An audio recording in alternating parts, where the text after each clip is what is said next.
فجر کا ٹائم. أكبر الله أكبر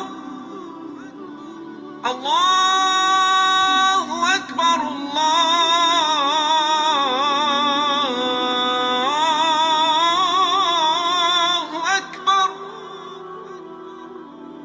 جب بلال رضی اللہ تعالیٰ عنہ اذان دیتے أشهد أن لا إله إلا الله.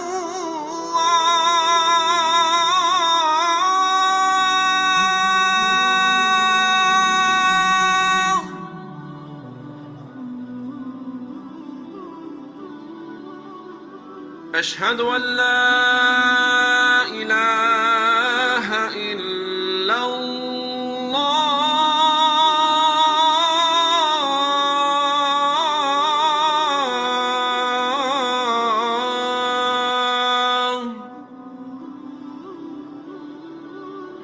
أشهد أن محمد رسول الله.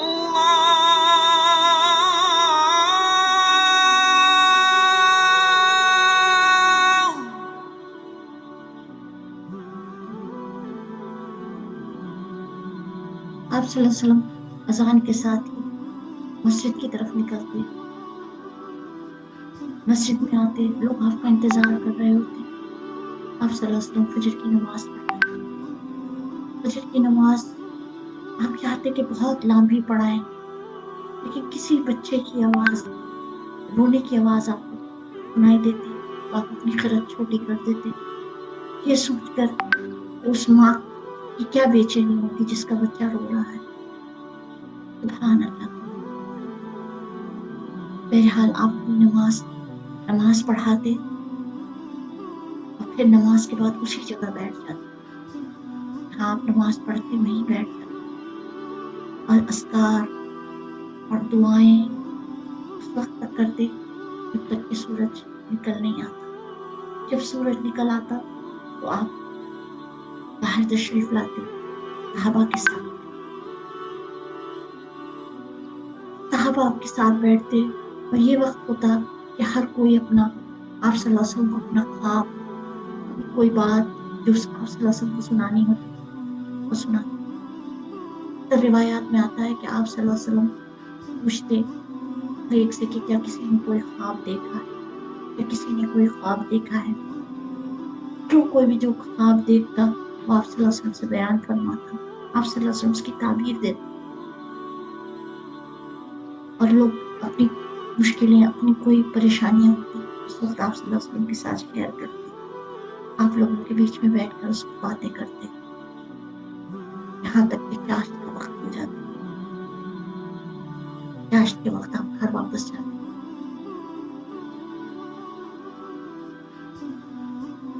گھر واپس جاتے کہتے ہیں کہ ایک بار کا ذکر ہے کہ آپ گھر واپس گئے، بی بی حفصہ گھر میں تھی. بی بی حفصہ کے گھر گئے آپ تو بی بی حفصہ جس وقت آپ فجر کے لیے نکلے تھے اس وقت مصلی پر بیٹھی ہوئی تھی، اور جب آپ واپس لوٹے تب بھی وہ مصلی پر بیٹھی ہوئی تھی. آپ صلی اللہ علیہ وسلم نے پوچھا کیا حفصہ جب سے میں نے تمہیں چھوڑا کہ تم اسی حالت پر بیٹھی ہو؟ تو بی بی حفصہ نے کہا کہ ہاں یا رسول اللہ، میں اس وقت پل سے یہیں بیٹھی ہوں. تقریباً حساب لگائے تو 4 سے 5 گھنٹے ہوتے ہیں. بی بی حفصہ وہیں پر بیٹھی اللہ کی عبادت کر رہی. آپ صلی اللہ علیہ وسلم نے فرمایا کیوں نہ میں تمہیں ایسے کلمات سکھا دوں جو اگر تم 3 بار پڑھ لو تو ایسا ہے کہ تمہاری تمام عبادتوں پر بھاری ہو جائے گی. پھر آپ صلی اللہ علیہ وسلم نے یہ کلمات سکھائے. سبحان اللہ و بحمدہ عدد خلقہ ورضا نفسہ وزنۃ عرشہ ومداد کلماتہ.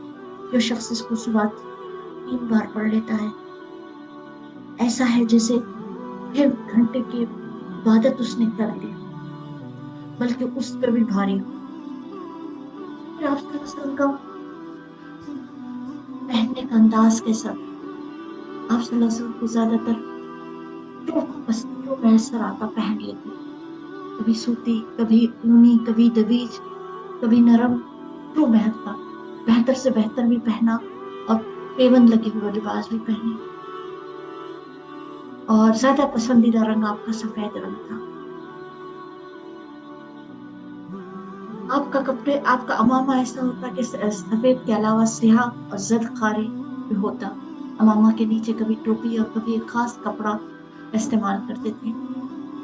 پسندیدہ لباس قمیص پوری آستین والی اور آستین تنگ پہنتے تھے. کبھی کبھار موسم کے تقاضوں کے مطابق گلا کھلا بھی رکھتے تھے. عمر بھر ٹخنوں سے قدرے اونچے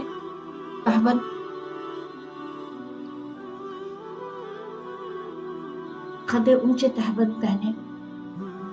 اوڑھنے کی چادر سرخ بھی تھی، سبز بھی تھی، دھاری والی بھی. چپل دو تسمے کی استعمال کرتے تھے. ایک تسمہ انگوٹھا اور دوسرے 7 والی انگلیوں کے درمیان ہوتا. موزے آپ نے پہنے ہیں، سادہ، معمولی، اعلیٰ، ہر قسم کے موزوں کا استعمال کیا ہے. شاہ نجاشی نے آپ کو بھیجے تھے سیاہ رنگ کے موزے، وہ بھی پہنے ہیں. اور وہیبہ کلبی کے دیے ہوئے موزے تو آپ نے پھٹنے تک استعمال. آپ کے ہاتھ میں ایک انگوٹھی ہوتی تھی، چاندی کی انگوٹھی. نگینے بھی کبھی چاندی کا اور کبھی حبشی پتھر کا. عموماً دائیں ہاتھ میں پہنی تھی، کبھی کبھار بائیں میں بھی. درمیانی اور شہادت کی انگلی میں نہیں پہنتے تھے. انگوٹھی جس پر محمد رسول اللہ کے الفاظ ترتیب وار تھے، جسے کہ آپ کو دکھایا جا رہا ہے 3 سطروں میں، وہ اکثر مہر کے لیے استعمال کرتے تھے. یعنی جو خط لکھتے تھے کسی کو یا کہیں کوئی میسیج بھیجتے، اس انگوٹھی سے مہر لگایا کرتے تھے. کھانا آپ صلی اللہ علیہ وسلم کا بالکل سادہ تھا، جو میسر کھا لیتے. کبھی کبھی تو کچھ بھی میسر نہیں ہوتا تھا. سیدہ عائشہ فرماتی ہیں کہ رسول اللہ صلی اللہ علیہ وسلم کے گھر والوں نے کبھی دو لگاتار دن جو بارلی کی روٹی یعنی پیٹ بھر کر نہیں کھائی، یہاں تک کہ آپ کی وفات ہو گئی. اور ہم پر 2 مہینے 3 چاند دیکھتے گزر جاتے، لیکن رسول اللہ صلی اللہ علیہ وسلم کے گھر میں چولہا نہیں جلتا. یہ آپ کے حالات تھے. لیکن کھانے کی پسندیدہ چیزوں میں کھجور تھی.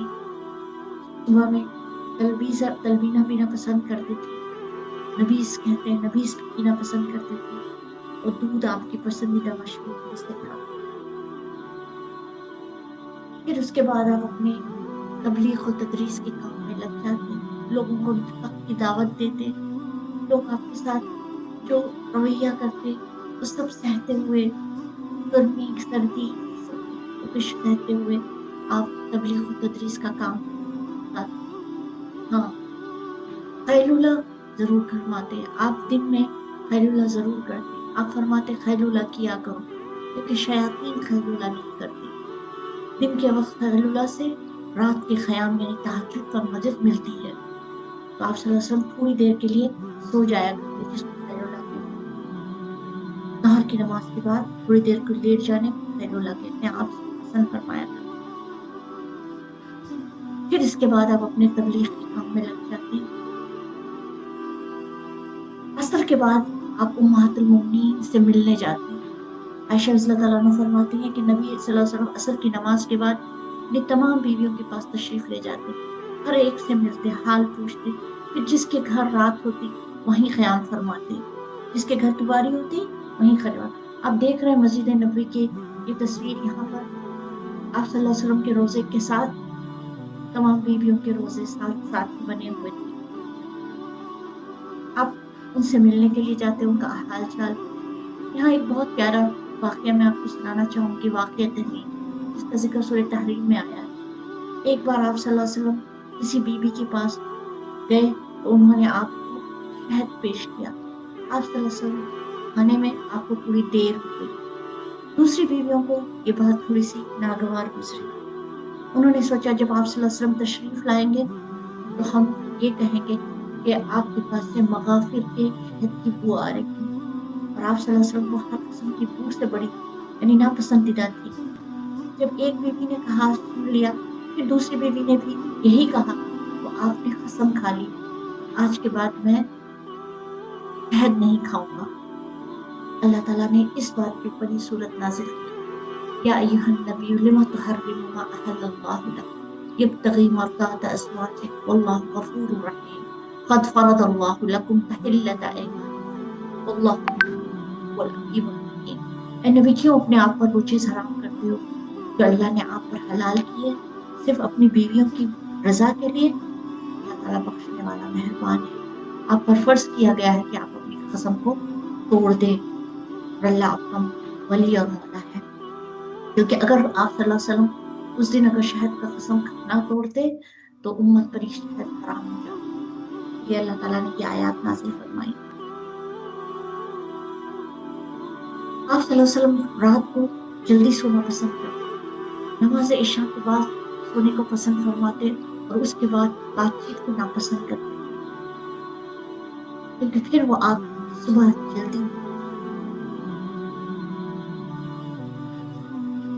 یہ ایک چھوٹی سی کوشش تھی آپ صلی اللہ علیہ وسلم کی لیل و نہار کو پیش کرنے کی۔ امید ہے آپ لوگوں کو یہ چیز پسند آئے گی۔ اللهم صل على محمد يا رب صل عليه وسلم